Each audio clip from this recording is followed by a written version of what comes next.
Ei puti. Mennäs My Day-haasteet jää välistä tältä päivältä. Just muistin ihan toisesta asiasta itse asiassa. Nää niinku rima heiluu jo 3. päivänä. Mutta on ollut kyllä menoa aamupäivällä kaiken näköistä ees taas. No ei nyt juoksua, mutta tekemistä on ollut tälle päivälle jonkun verran. Ja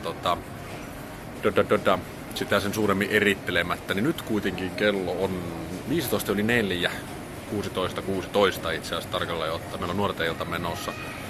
En nyt mene tonne sisälle kauheasti kuvailemaan, niin pysyy ihmisille sitten yksityisyys, jos sellaista haluaa.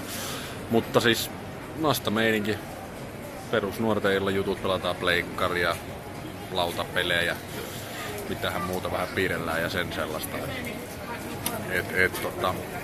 Siinä vielä pari tuntia rullataan sitä hommaa ja sitten lähdetään 6 maissa kotio itse kukin.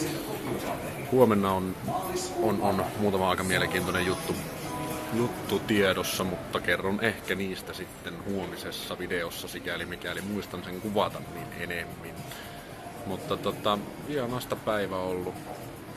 Kivasti käynyt kaikkea, mukava nähdä porukkaa ja tuli kuitattua yksi synttärilahjakin tossa, kun lupasin antaa yhdelle nuorelle.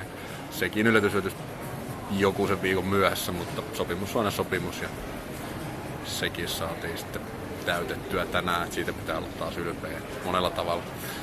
Joo, mutta näillä tänään ja see you tomorrow. Vähän englantia painetaan siihen loppuun. Hyvä, moro!